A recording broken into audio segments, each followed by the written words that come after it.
But these seniors are stubborn and they don't want to leave their homes. And I don't blame them. They've worked their entire lives to build this country, to give us the luxuries that we have today and that we see today. They fought for our freedoms.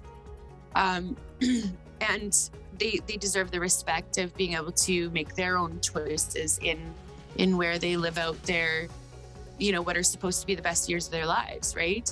So allowing them the opportunity to stay in their home is, I feel, very important and respectful. All right, well, Carla Rancho, and I'm here with my cousin, Marsha. And Marsha, you were Marsha Haggart to me, but now what's your last name? Behan. Behan, okay. And yeah. So you got married, you've got kids, you've kind of got like lots going on, you have your own business. And it was interesting because you reached out to me because you had a question. And so we got chatting, and it's been so long since we connected, Marsha. You've been doing like all kinds of stuff, and I'm like, I don't even know what she's up to. So here's my cousin reaching out to me, and then we got talking, and we talked, and we talked, and we talked, and I was like, oh my goodness, we are so much on the same page about so many things, and I'm so excited about what you're doing in your business and how you're helping so many people. So we're going to talk a little bit about what you're doing and how you're helping. But first, let's just kind of give them some context. So we're cousins. So go back to kind of like Marsha being young, like where did you grow up? Tell us a little bit about like how that went, school, whatever you kind of think would be interesting for people to hear. Okay, well, yes, we are cousins. I grew up in Carrot Creek. My sister and I were actually adopted into a family in Carrot Creek when I was 4 and she was 5. Grew up on a farm, I would say 2 miles down the road from grandma and grandpa. Yeah. Cousins 2-3 miles down the road. Went to school in Knighton. I think this kind of the same life that everybody had in that, farming community, small town. Everybody knew everybody. Yeah. Went to school. I think there was 250 students from K to 12 when I was young there. Yeah. I believe that was the number. Very, very small school. Yeah. Had aunts who were teachers at some points growing up. So, the neighbor was the bus driver. Like everybody knew everybody, and just kind of that small community feel, I guess. Where you can't get away with anything because everybody knows you. No, goodness, no, you could not get away with anything because you had older siblings, older cousins. So by the time you got on the bus to go home, they knew, the bus driver knew, he was already giving you in the mirror. Yeah. You got heck on the way down the driveway, which I swear was a mile long. So yeah, no, you really could not get away with much growing up in a small community like that. But also good because there was so much support too. Yeah. Having older siblings, older cousins, when the bully tried to lick your eyeball, there was definitely some support in that as well, growing up that way. So it's nice. And I think small communities, like, they're just so, I grew up in a small community too. And it's just like, you're so close to people. And I think that it's something that like a lot of people don't quite understand. Like if you grow up in a big city or you're moving around a lot, it's hard to really understand what kind of like sort of closeness and bonds are formed with you and your neighbors and your bus, friends and your school friends and your cousins and all that, right? Absolutely. And actually, to be honest, I hated it. Okay. Growing up on a farm, I hated it. I was a city girl through and through for sure. I just knew it to my soul. And I hated it, every moment of it. And when I left home, I bet you I wasn't gone 6 months.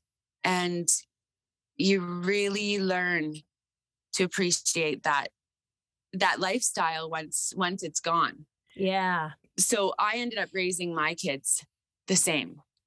Not quite the same that I was raised.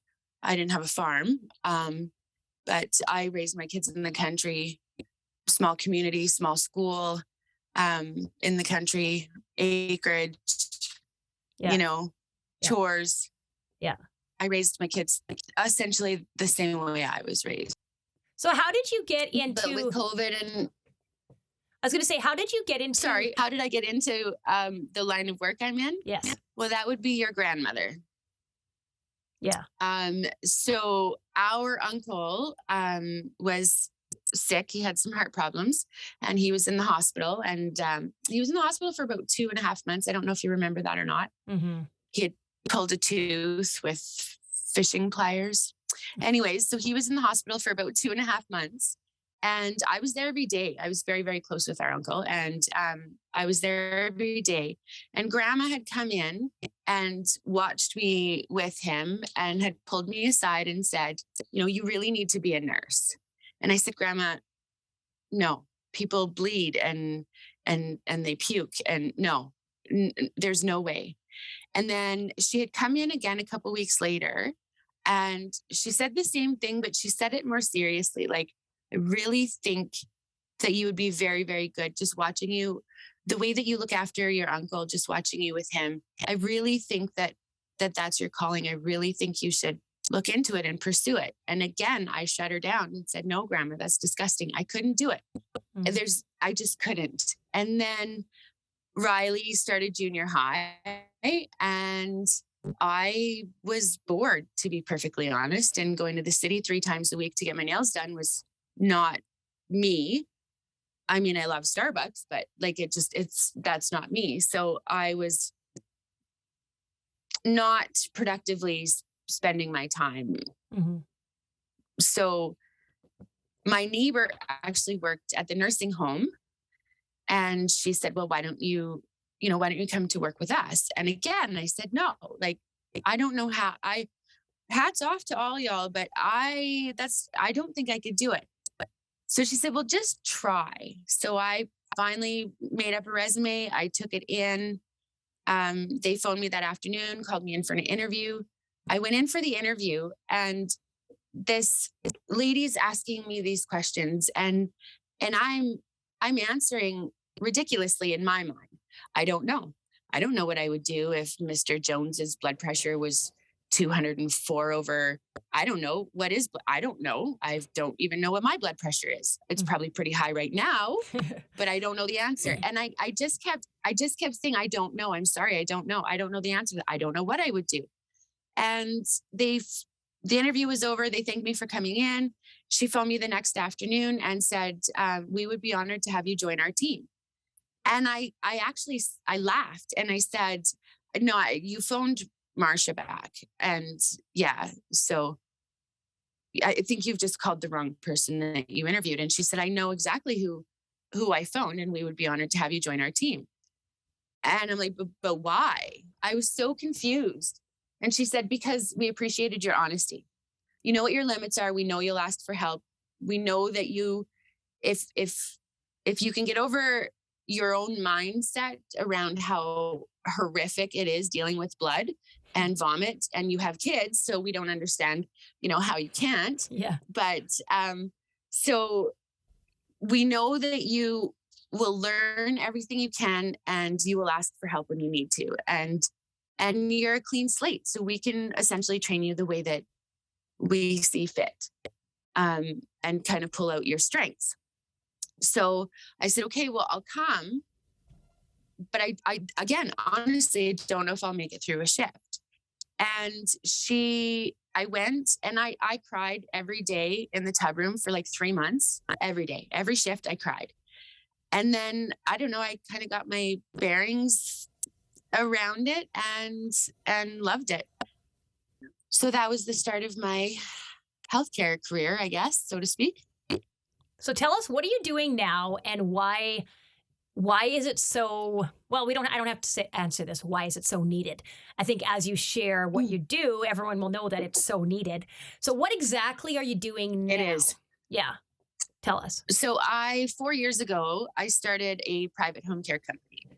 And the reason I did that was because I actually had started working at the hospital and we were seeing more and more patients in the hospital but utilizing acute care beds, waiting placement.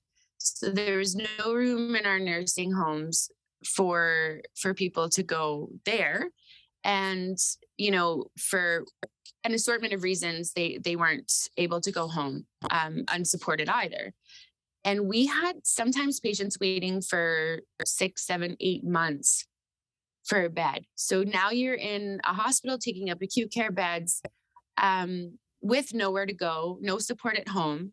Home care is amazing. Your AHS provided home care is amazing. But they're very limited as to what they can provide.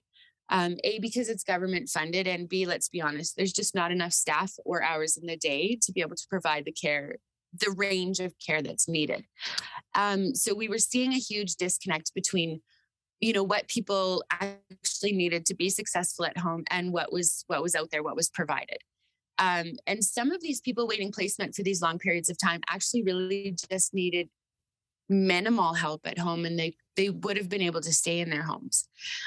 So I was at a paint night one night, and I had started having a glass of wine and a conversation with the RN that was sitting next to me, who I worked with quite a bit. And we were talking about kind of our dreams moving forward. And I had said that I had wanted to build a facility. This was the year that I think the first big lottery was 60 million, and I was going to win it. And I was actually going to build a facility, like a gated, senior community, tiny houses, gardens, movie theater, grocery store, coffee shop, so that, people could live in a nursing home setting, but still have, the 100% freedoms that they would have in any community, like Barhead, for example.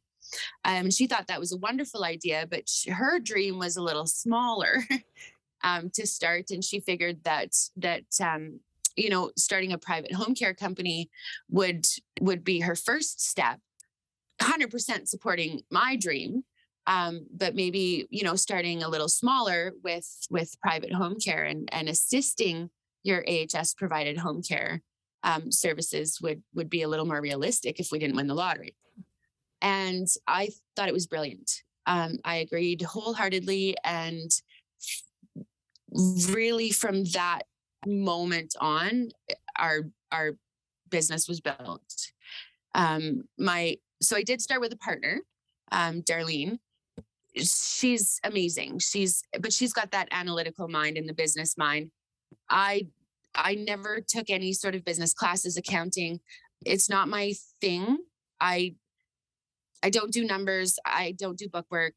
I would rather gnaw my own arm off than have to sit in an office and do any of that. So we complemented each other very, very well, actually, because that is her strong suit and personal care is mine. I'm very, very good at going into someone's home, assessing, not that she wasn't, but my strongest suit was assessing what needed to be done and just getting it done. And providing, top rate care in any aspect of what they actually needed, because you can go in and assess, but until you're in there, you really don't know what needs to be done. Mm-hmm. Window washing, floors, pull the fridge out. 20 years has the fridge been cleaned behind? Just those things, right? So, we built a business. Mm-hmm. So why is what you do so important? Like, because you said there's a big demand for it. A lot of people need someone to come in and help out. So what exactly do you do when you go and help? And how does that impact the family? So there's a huge range of what I do. I have clients and have had clients who literally just need someone to come in and help with meal prep a few times a week, making sure that, the sheets are changed, the toilet scrubbed, and their meals are prepared for the week. And then I've had clients as high need as palliative or total care. So the range is vast. Mm-hmm. For sure. And I've had, we've had kids, we've had young, children or young adults that just the parents need a little bit of respite care doing a medical procedure, or there's such a range. It's mostly seniors, it's mostly senior care, but these seniors are stubborn and they don't want to leave their homes. And I don't blame them. They've worked their entire lives to build this country, to give us the luxuries that we have today and that we see today. They fought for our freedoms, and they deserve the respect of being able to make their own choices in in where they live out their, what are supposed to be the best years of their lives, right? So allowing them the opportunity to stay in their home is, I feel, very important and respectful. Mm-hmm. I think that's so important too, because there's a lot in our culture about the young people, right? Like when you have a baby, somebody comes in and they kind of, there's a nurse that comes and checks you out and looks at the baby, and there's, a little bit of follow up. But I just feel like, I mean, there is some, definitely supports for the elderly and stuff, but I just feel like you said, they've worked so hard. They've put so much effort into building this country. And yet a lot of them are just kind of like left to to a really sad ending. You know what I mean? Like they're just stuck in a 100%. bed all like day in and day out. And I just feel like that's just wrong, just wrong. 100%. Absolutely. I really have often struggled with how, or the way that happens. So someone decides that they're not safe at home anymore, and chances are they aren't. Mm-hmm. And especially for the ones that don't have family, or their family's elderly as well, and can't help them. And we just kind of say to them, here's this box. So, you're moving to the nursing home. So here's this box. So everything that means anything to you, put it in this box. And the box is small because you're sharing a room with someone. So you've limited space. Well, I'm looking at my house right now, and I couldn't fit what I would need to take with me in a box. I mean, I have so many memories, pictures, and, knickknacks for my kids and whatever.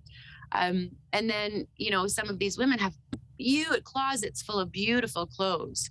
And you're kind of told, okay, well, you can take 10 outfits because you don't have room in your closet. And no, you can't take your favorite recliner because you're sharing a room with someone, and, they're a lift.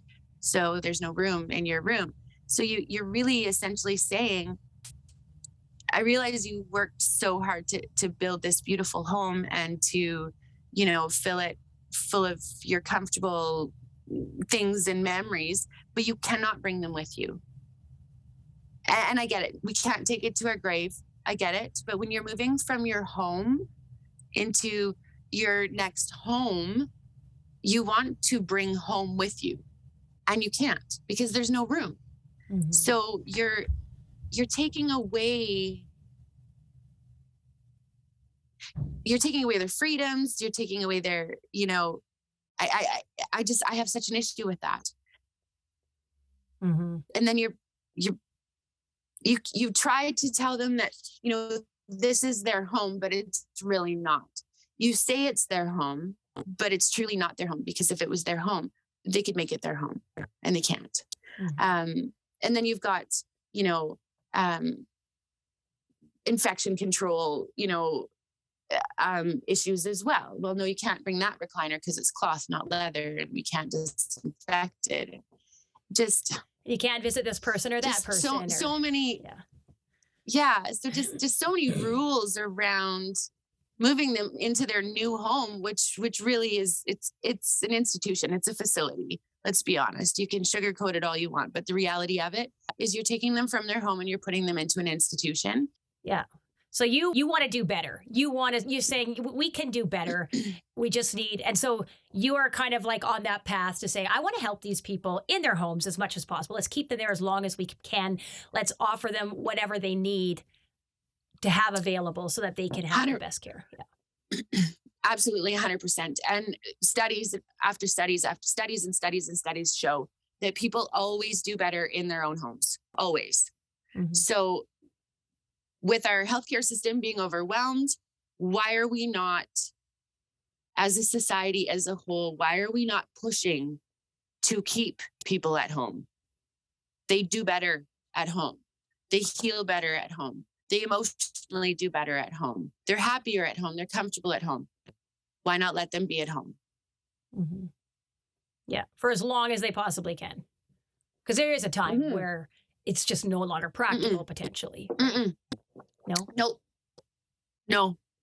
I disagree wholeheartly. Okay. And the reason I say that is because I have had clients, I had a quadriplegic client who stayed at home for 7 years. His family rallied together. They hired, and he was at home for 7 years. His wife ended up passing away before he did, and I'm 100% convinced he died from a broken heart. He did, but he did very, very, very well at home, and he was a quadriplegic, elderly quadriplegic, total care. Did very, very well at home. We've had palliative clients that we've kept at home throughout the entire process.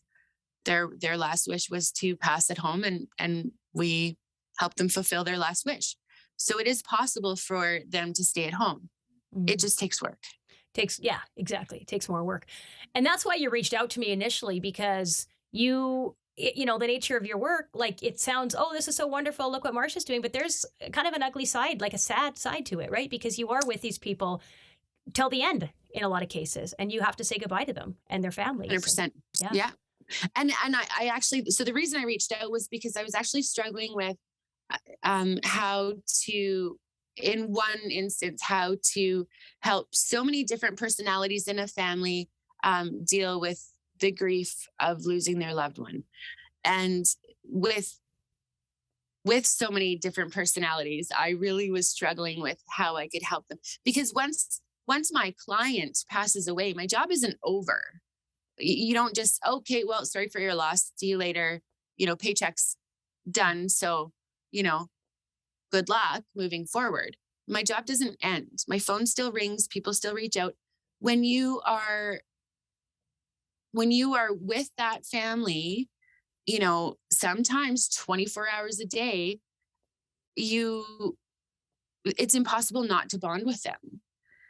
So, and when you're in a position of healing, I guess, so to speak, in your job, it's only natural that after the fact, the family's still going to continue to reach out for support, because you've essentially become a member of the family. But this particular reason I reached out was because, yes, sometimes I struggle with how to help people in their grief while grieving myself, because let's be honest, you do bond. But so many different personalities.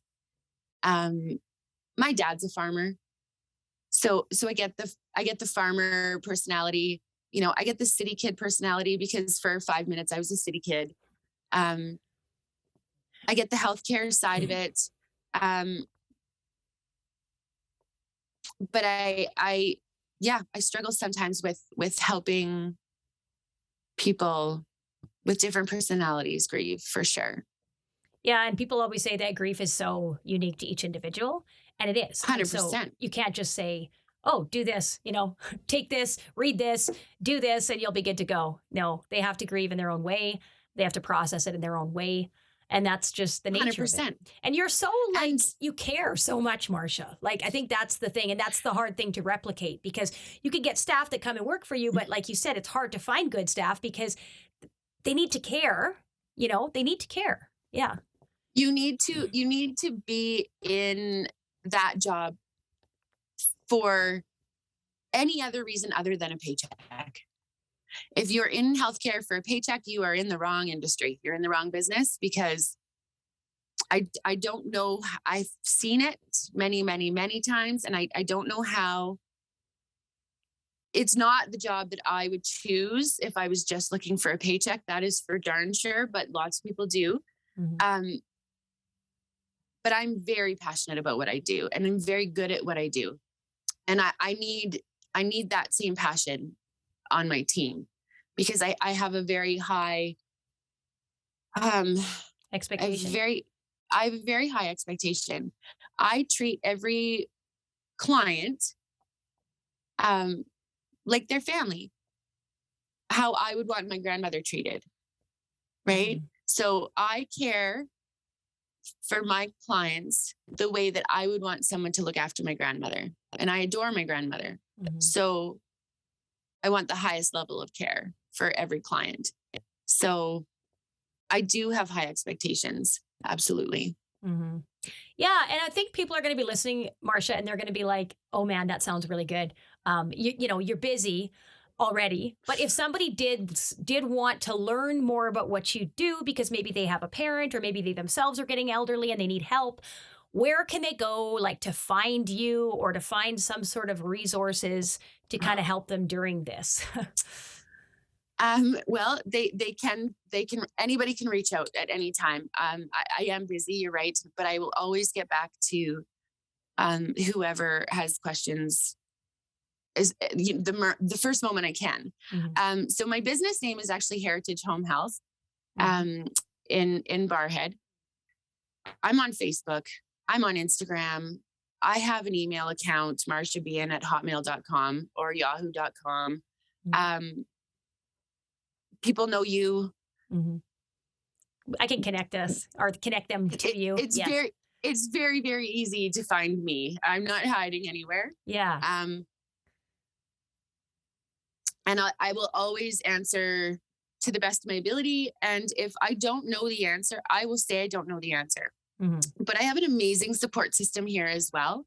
And I've made some relationships. I've built relationships and good connections with people in kind of every department. You have to, community care, OT, really whatever you need. If I don't have the answer, I know someone who will have the answer or find the answer. Yeah. Because you have to. I can't know everything.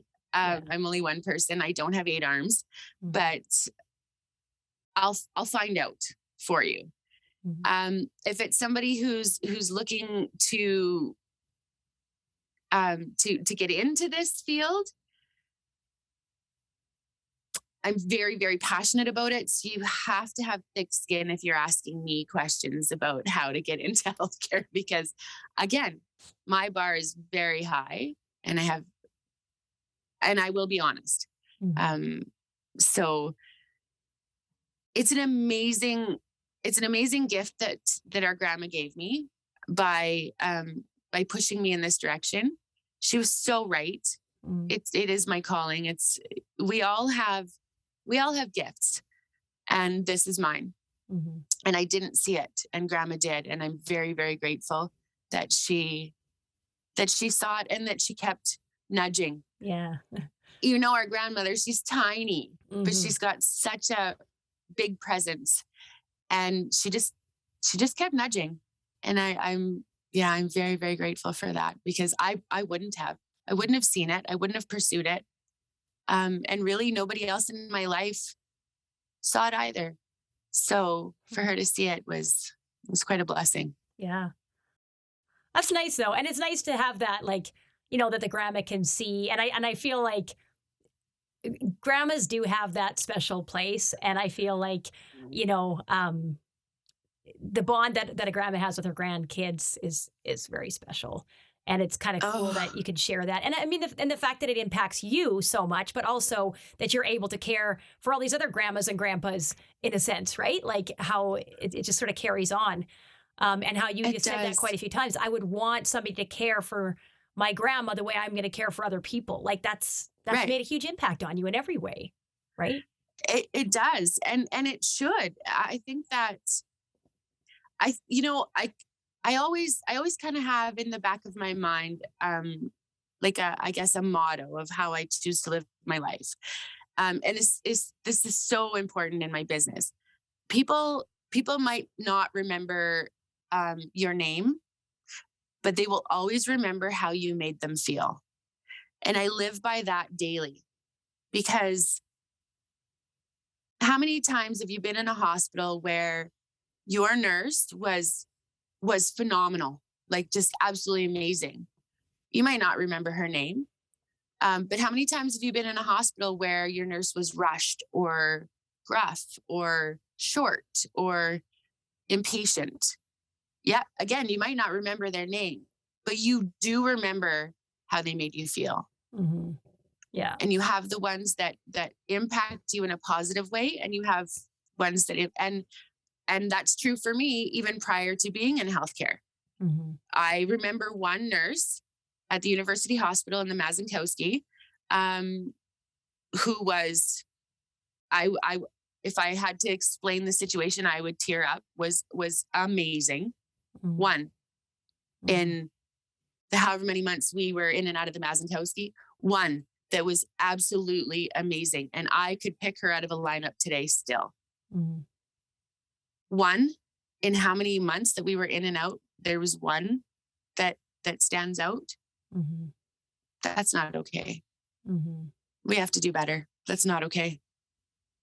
Yeah, I have a similar story. I mean, I had 6 kids, right? So I had lots of opportunities to be around her. So I remember one, she was just phenomenal. She stayed later, past her shift to stay with me because she could tell I was, kind of nervous and whatever. And then she came the next day and checked in on me, like just went over and above and was so helpful, And I've never experienced a nurse like that. She was like the only one that was really that fantastic, So, yeah. That's not over and above. That's not over. That I don't like. I've had so many people approach me. One in particular, I had a patient at the hospital. He was palliative, and he was on isolation, and his family was always in there. An isolation patient is really challenging on an acute care floor because you need to gown up, and like it takes longer to get in and out of that room. But I took the time, and it got to the point, as his disease progressed, where he really wouldn't let a lot of staff even in his room or work with him or even do his vitals, for example. But I always could, even with a mask on, because in isolation, of course, you have to wear a mask. And he knew it was me, even with a mask on. And his family, after he passed away, his family, more than one family member, approached me at the hospital, at the grocery store, at the gas station, reached out on Facebook, to thank me for going above and beyond. And I actually just talked to this gentleman's grandson a couple of months ago, and he said again, and it's been a while since he passed. It's been a few years, and this grandson still a couple of months ago, you went above and beyond. And I said, I had to stop him. I said, honestly, I didn't. I did my job. I don't feel that that's above and beyond. Taking the time to make sure that your patient is comfortable and their needs are met, no matter how long that takes, that is not going above and beyond. Checking in on them the next day is not going above and beyond, even if they're not, on my hallway or my job assignment for the day. That's not going above and beyond. That's just being human. That's doing your job. Mm-hmm. So I understand what you're saying, and I appreciate that, but I really feel like that is such a low standard that we've set for healthcare. Mm-hmm. When you have your name in the paper, thanking you for going above and beyond to help said family member, that's not good. When you stand out above the crowd that much, yes, it's a good feeling for me, but it's not good. It's not good. Yeah, that's amazing, because I'm always talking about leveling up and doing better and working hard, but I haven't thought of it because I'm not in the healthcare system, but I am in preventative health, right? Like when I work with clients, Exactly. To keep them healthy, to keep them fit, to keep their nutrition on point. And I feel like that is absolutely critical as well. And I agree. Absolutely. I guess because in the medical field, it is so unionized or whatever. Everybody kind of has, this is your job, and don't overlap with so-and-so. And I feel like that is doing such a disservice. And what it's doing is it's training people to think a certain way, behave a certain way, and to not go above and beyond, because we're not getting paid for that. And that's not part of our job description. And now we're taking jobs from somebody else. So I really like that you're challenging me on it, because I agree with you, Marsha. I just feel almost like I can't say that, because it's sort of calling people out and saying you guys aren't doing a good enough job. You know what I mean? I struggled. That's why I was choosing my words. I struggle with that too, because we have so many amazing, amazing people in healthcare. Yes, we do. And we have, just like we have amazing, amazing RCMP officers and amazing teachers and amazing, the list goes on and on and on. Mm-hmm. But then we have not so amazing teachers and not so amazing healthcare providers and not so amazing RCMP officers. Right? That is in every industry. We have amazing construction workers and some shovel holder uppers. Yeah. It's everywhere, right? But in healthcare, to me, it's different. It's, you need to be amazing. It's just like a teacher. You need to be amazing. Mm-hmm. You need to show up every day and give 150% every day, because lives depend on it. Just like teachers, these kids' lives and futures depend on this, right? So you have to be amazing. Mm-hmm. You don't get to not be amazing if you choose to be in healthcare, in my opinion. Yeah, I think that's such a good thing to say. I'm really glad that you said this, Marsha, because I'm thinking right now too. And a lot of times, I mean, you probably hear this too, but oh, Carla, you're so amazing. Carla, you did this. Oh, you checked in on me. And I do sort of feel like, thank you, but that's my job. Like, that's what I'm supposed to do because I care about you. And I mean, there's a whole other part of it that we could get into. I don't think we have time, of kind of like boundaries and, do you know what I mean? Like, because sometimes you just burn out because you just go too hard. Oh. And that's why you need other staff. And that's why you need to have some self-care and all that. And I think that's another conversation. But I think that so often we maybe worry so much about self-care and so much about don't go too far, don't go above and beyond. And I feel like, no, we need to care for people. And I think that you are a really good model and example of that in what you're saying and in the type of business that you run, because we have to care and go above and beyond. And I think, unfortunately, it seems like the seniors of all sort of the groups, they tend to be the ones that get kind of shoved off in our culture and in our society because, well, they're getting older and, we're just going to take away their rights. We're going to take away this and that because we feel like we know better. Maybe their health is failing, so they become, less important to us. And I just think that we have to totally turn that around. And like you said, show them respect and elevate them, Yeah. Do you know how much I learn just from having a conversation with our senior? They are a wealth of knowledge. Mm-hmm. We are losing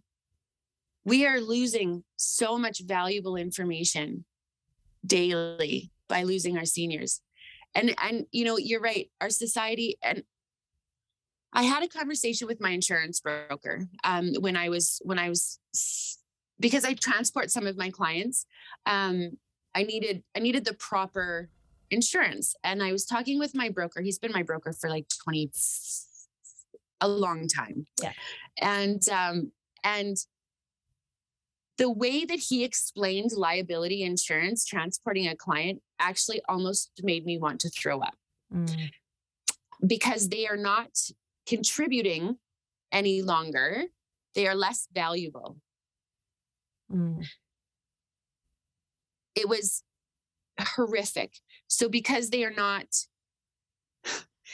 don't have jobs and they aren't paying taxes and they aren't contributing to society, they are less valuable than someone who was 20, who had 40 years of work in front of them. Mm-hmm. They're less valuable. No, they're not. Mm-hmm. No, they're not. They're more valuable than someone who's 20 because they've lived an entire life. They've seen more than I've seen. They've learned more than I've learned. They've lived through, my goodness, what they've lived through. So yeah, no, I don't, yeah. There's a lot of things in our society, in our culture, that we need to challenge. And I think that our conversation today has really shown that, demonstrated that in this scenario, like especially with the elderly. But I mean, you can translate it into a lot of areas in society and just really look at it and be like, why is it like this? And is this actually the best way? Is this serving everybody in the best way? Or is this just we're doing it because of convenience? And I mean, I could talk about the whole education system too. I'm a teacher and I could go down that path. There's a lot of parts of the other, and I don't want to just be one of those people that's just complaining all the time because, there's always people that complain, but they don't take action. So I don't want to be one of those, but I also feel like we all need to just really evaluate what is going on in our world and take action the way you are to change that. And do better. Get up in the morning and just set the mindset that today I'm going to do better. Yeah. Yeah. Thanks, Marsha. I just appreciated what you talked about so much. And I feel really inspired right now to just go and do really good to all the seniors and help them. And, I mean, I've always kind of felt that way anyways. Maybe it's just the way that I was raised or whatever, like respect the elderly, but I just, Absolutely. I feel like it's awesome. So thank you so much, Marsha. Thanks just for like your rawness, your vulnerability, being real and just like letting us have it. Well, thanks for asking me to have a conversation with you. I really enjoyed our chat when I was on my way to BC, and I appreciated the resources. I've listened to your podcast whenever I've seen them come up. Again, I am busy. Yeah. But your willingness to have a conversation with me and, to point me in a direction that I needed in that moment, I was very, very grateful for, because again, we are very busy women. I'm probably not quite as busy as you. I don't have 6 children underfoot, but I did listen to your interview as well. And you're right. You do have older ones that help out and et cetera. Right. Mm-hmm. And you have a big family, as well. It sounds like you've got quite a bit of support, and I do as well. I have amazing support systems, but, I think it's important for, strong women to empower each other as well. Mm-hmm. I do find, yes, we're busy, but I do find that women, I look at growing up, and you look at the hall, right? The community halls and the lumberjack bashes and the Christmas parties, and that all of these women who'd been doing it for 20 years are all standing in the kitchen, and they're all talking and sharing recipes. And you would never imagine that all of these women aren't just best friends, and they just seem to share and empower and support always in these little communities. That's not the way life is now either, right? We don't have our little gatherings and our little community, dues, and we don't have women empowering women. We don't have strong women empowering other women. And that, I find that sad too. It seems like our society from the ground up has just separated, and we don't have the communities we used to either. And I think that's really sad as well.